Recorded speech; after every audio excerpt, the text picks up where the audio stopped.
bienvenue. Aujourd'hui, on se penche sur un film marquant, Contact, de Robert Zemeckis, sorti en 97, adapté de Carl Sagan. Oui, et on s'appuie sur une analyse assez fouillée pour voir ce qu'il y a derrière. Exactement. L'idée, c'est de voir ce que cette analyse nous dit sur les voyages dans l'espace, la liberté, la rencontre avec d'autres intelligences. Des thèmes forts. Carrément.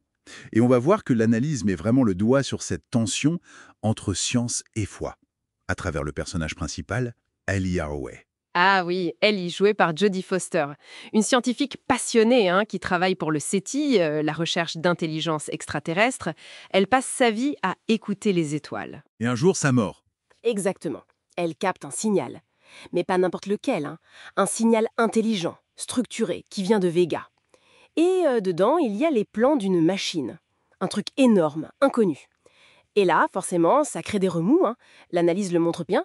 Pas juste scientifique, d'ailleurs. Non. Il y a la rivalité avec son collègue, Drumlin, mais aussi, et surtout, des tensions politiques et puis religieuses. C'est là qu'intervient Palmer Joss, le personnage de Matthew McConaughey. Un conseiller spirituel, c'est ça? Tout à fait. Il incarne un peu ce débat foi contre raison, face à ce signal, à cette machine potentielle. Bon, malgré tout ça, la machine est construite. Et c'est Ellie qui est choisie pour le voyage. Oui, choix controversé, mais c'est elle. Et son voyage, l'analyse insiste là-dessus, c'est pas juste un déplacement, c'est subjectif. Elle passe par un trou de verre, théoriquement, un raccourci dans l'espace-temps. Voilà. Et elle rencontre une entité. qui prend l'apparence de son père décédé. C'est un moment clé, très fort émotionnellement et philosophiquement. Sauf qu'au retour, c'est le vide. Aucune preuve matérielle. Rien. Son enregistreur a capté que du bruit, du statique, alors qu'elle a vécu des heures là-bas. Du coup, scepticisme général, personne ne la croit ou presque. Et c'est là que l'analyse dégage les grands thèmes. On commence par le voyage spatial. Oui, L'analyse dit que ce n'est pas juste une prouesse technique. C'est plus profond. C'est l'expression d'un désir humain de dépasser nos limites. de transcendance presque, Malgré les obstacles bien réels, politiques, financiers. bien sûr. Mais le potentiel, c'est de révolutionner notre vision de l'univers, du temps, et l'expérience d'Ellie, même si non prouvée, est décrite comme transformatrice pour elle. Et comment l'analyse explique ce côté très subjectif, presque irréel de son expérience? Elle suggère que le but du voyage pour cette intelligence extraterrestre, c'était peut-être moins le transport physique que l'invitation à une forme d'introspection. Ah oui, La rencontre avec le père, par exemple, c'est vu comme une façon pour l'entité de communiquer sur un plan plus émotionnel, accessible pour Ellie.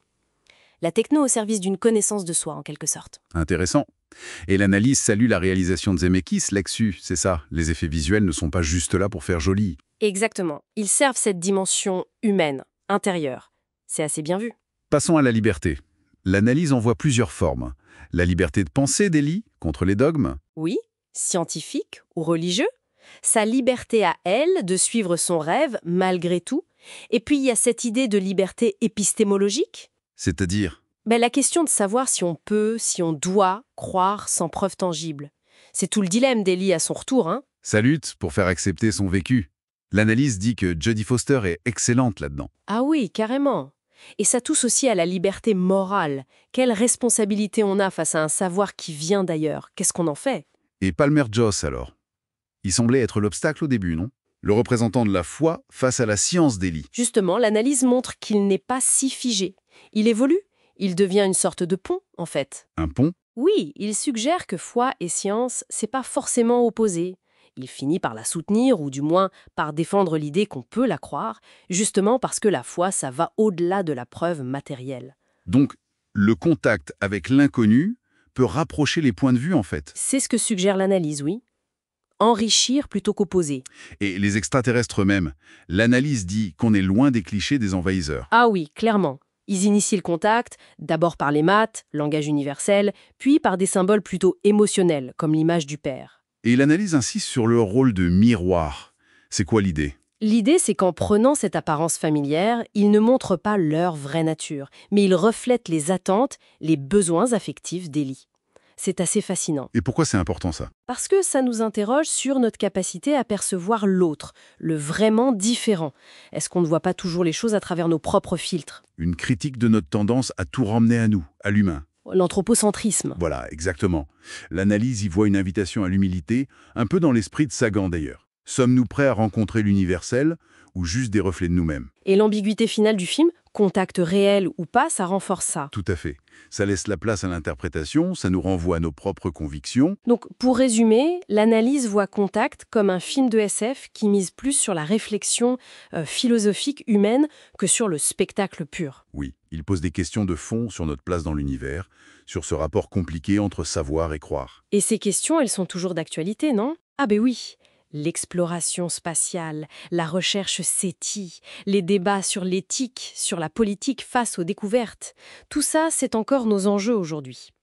Le film était assez précurseur là-dessus. Ce qui nous laisse peut-être avec une dernière idée issue de l'analyse. La vraie question, ce n'est peut-être pas seulement sommes-nous seuls, mais plutôt si on rencontrait une autre intelligence, vraiment autre, est-ce qu'on serait capable de la comprendre, de l'accepter pour ce qu'elle est? Au-delà de nos propres projections, de nos attentes, serait-on prêt pour une rencontre authentique? Bonne question.